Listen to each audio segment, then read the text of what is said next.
अयोध्या में 22 जनवरी को रामलला की प्राण प्रतिष्ठा होगी। इससे पहले नए साल पर भक्तों की भगवान राम का दर्शन करने के लिए लंबी कतार लगी हुई थी। इसकी तस्वीरें श्री राम जन्मभूमि ट्रस्ट की ओर से शेयर की गई थी।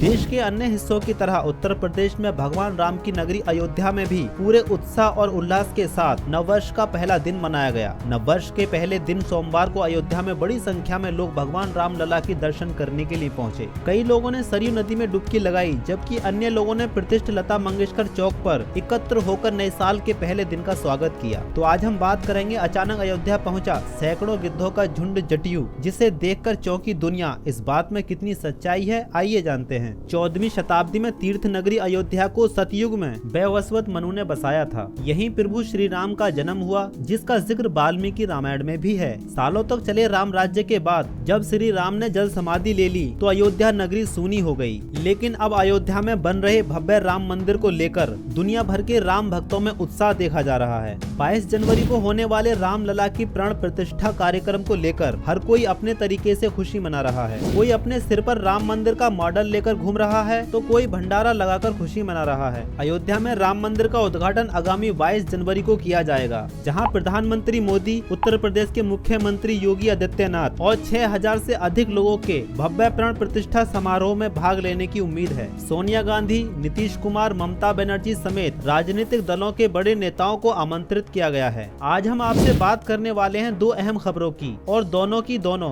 जुड़ी हैं भगवान श्री राम की जन्मभूमि से। पहली खबर है जहां पर राम जन्मभूमि के बाद एक और आंदोलन की शुरुआत होने वाली है। वहीं दूसरी खबर है जहां भगवान श्री राम की जन्मभूमि पर पहुंचे महात्मा जटायु। आपने भी यह खबर कहीं न कहीं सुनी जरूर होगी, लेकिन आपके मन में भी जिज्ञासा होगी क्या यह खबर सच है या नहीं। आज हम इसकी विस्तार से जानकारी आपको देने वाले हैं। यह बात है वृंदावन की, जहां साध्वी ऋतंभरा देवी का जन्मदिन मनाया जा रहा था। यहां पर देश के गृह मंत्री अमित शाह को भी आना था, लेकिन खराब मौसम के चलते वह नहीं आ सके। इस बीच केशव प्रसाद मौर्य जी से एक सवाल पूछा जाता है, जिसका जवाब वह ऐसा देते हैं कि भारत में एक हलचल शुरू हो जाती है। केशव प्रसाद मौर्य उत्तर प्रदेश के डिप्टी सीएम हैं। इस मौके पर जब डिप्टी सीएम से यह सवाल किया गया कि श्री राम जन्मभूमि के बाद अब क्या होगा, उन्होंने जवाब दिया कि राम मंदिर तो बन गया है, अब श्री कृष्ण जन्मभूमि की तैयारी की जा रही है। 22 जनवरी को अपने गांव, अपने शहर को अयोध्या और अपने घर को श्री राम मंदिर समझकर आप सभी लोग दीपावली मनाएं। यानी कि केशव प्रसाद मौर्य जी ने यह बात भी कह दी है कि अब राम मंदिर के बाद बारी है श्री कृष्ण जन्मभूमि की,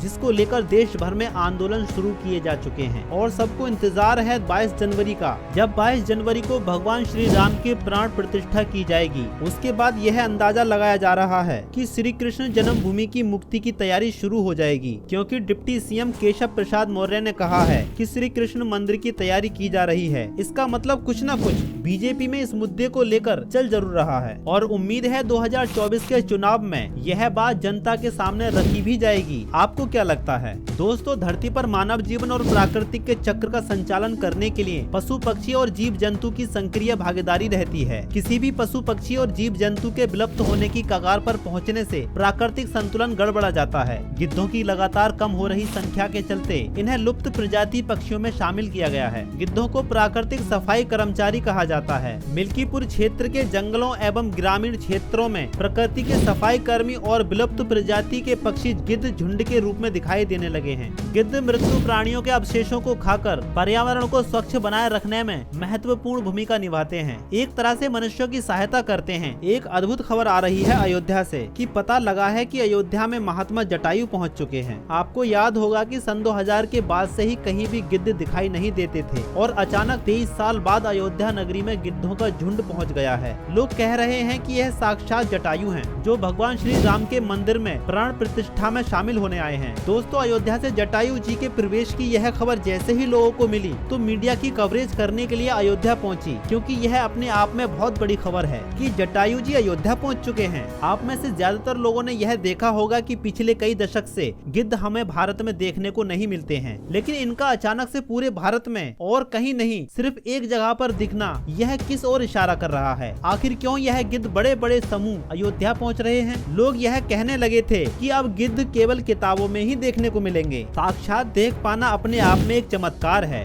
वह भी अयोध्या में जब राम मंदिर की प्राण प्रतिष्ठा होने जा रही है। यह अपने आप में एक चमत्कार है। जहाँ तक जटायु का सवाल उठता है तो जटायु का रामायण में जिक्र आता है कि महाराज दशरथ के मित्र थे देवासु। संग्राम में उन्होंने महाराज दशरथ का साथ दिया था। और उसके बाद जब माता सीता का हरण हुआ तो उस समय जटायु ने जब देखा कि रावण सीता माता को लिए हुए आसमान में चला जा रहा है, तब पुष्पक विमान पर जटायु ने पूरी कोशिश की थी सीता माता को बचाने की। आसमान में जटायु उड़ते हुए पहुँचे और रावण से युद्ध किया। अंत में जटायु का रावण ने तलवार से पर काट दिया, जिस कारण से जटायु नीचे पृथ्वी पर आ गिरे। बाद में जब भगवान राम उनके पास पहुँचे तो उन्होंने कराहते हुए जटायु को देखा। तब जटायु जी ने श्री राम को सारी कहानी बताई कि माता सीता को रावण ले गया है। भगवान राम ने यह भी कहा था कि हम आपको अमर कर देते हैं, लेकिन जटायु ने कहा नहीं, मुझे अमरता नहीं चाहिए, मुझे ऐसा समय दोबारा नहीं मिलेगा। आप अभी हमारे सामने हैं, मैं कितना भाग्यवान हूँ कि आपके हाथ में आपके सामने हमारे प्राण निकल रहे हैं। अगर अमर हो गए तो दोबारा ऐसा समय नहीं आएगा। जब जटायु ने प्राण त्यागे तो भगवान राम ने अपने माता पिता की तरह उनका अंतिम संस्कार किया था। आज लोगों को यह आश्चर्य हो रहा है कि जो गिद्ध लुप्त हो चुके थे वह वापस आ गए हैं। जहाँ तक सरकारी दस्तावेजों में दर्ज किया जा चुका है कि गिद्ध एक लुप्त प्रजाति है, लेकिन अचानक से 23 साल बाद अयोध्या में प्रकट होना जटायु का यह बहुत बड़ी बात है और किसी चमत्कार से कम नहीं है। आज के लिए बस इतना ही, मिलेंगे नेक्स्ट वीडियो में।